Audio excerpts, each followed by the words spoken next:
Hi everybody, this is Beth Helvey with Control Real Estate. I hope you're doing good today. So I want to talk to you about appraisals and inspections and the differences with them. I was speaking to a buyer recently and they thought that an inspection was done prior to executing a contract, and they had a good theory, a good idea.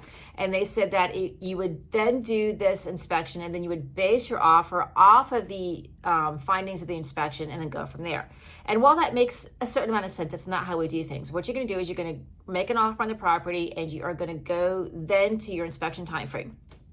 Now your inspection time frame occurs literally the day after the offer is executed, which means that everybody agrees to the terms of the contract and everybody signs off on the contract. The next day is day one, and that starts your inspection time frame, which is a negotiable time frame.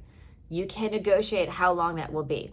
During that inspection time frame, you can have any inspection you want. You can have a general home inspection. You can check for termites. You can have a roof specialist to come out, an AC, a pool.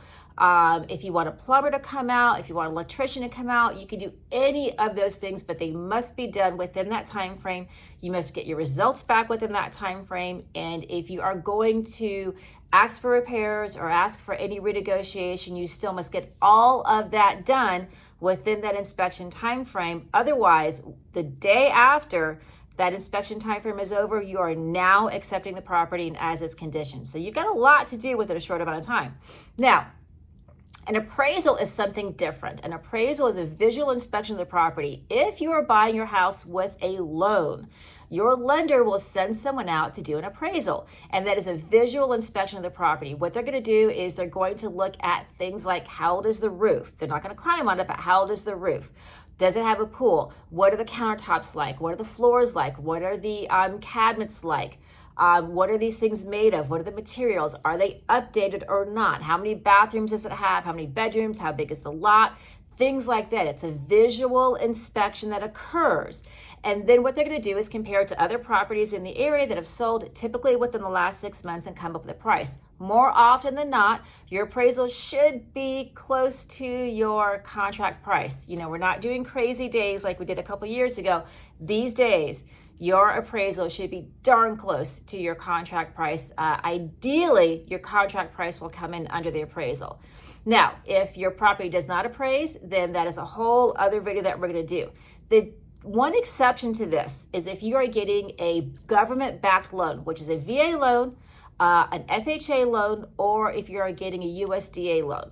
Then that appraiser is going to do a little bit more of an inspection, a little bit more of a home inspection type thing.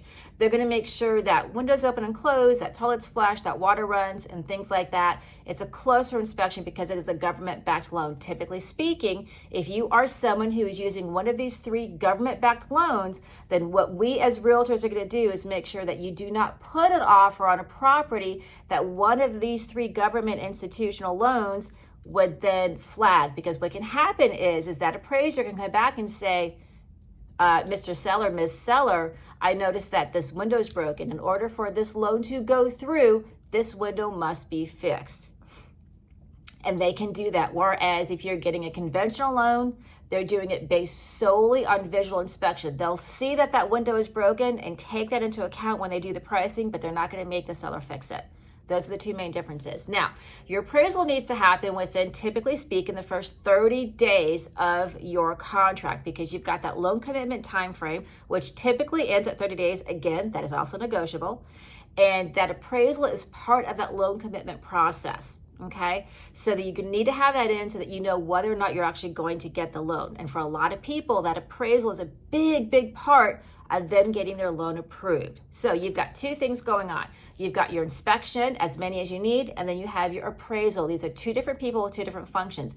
If you are buying your home with cash, you can still have an appraisal, and you can have an appraisal contingency if you want. If for some reason you think that the house isn't worth it, and I've seen this played out in negotiation, it is a negotiation tactic, you can say to the seller, hey, put your money where your mouth is. We're going to have an appraisal. I want the property to appraise in order for this contract to continue. And you can have that done as well. So there you have it. Those are the two main differences between your inspection and your appraisal. Your inspection, I encourage everybody to do. As a matter of fact, if you are my buyer and you refuse an inspection, I'll make you sign a piece of paper that said that you refuse the inspection. And you can have any number of inspectors with any sort of specialty going to do that. Your appraisal is for your lender. So this is Beth Helvey. If you have the opportunity to get out inside and enjoy the sunshine, I encourage you to do so. Wear some sunscreen, drink a lot of water, and we'll talk to you soon. Bye, everybody.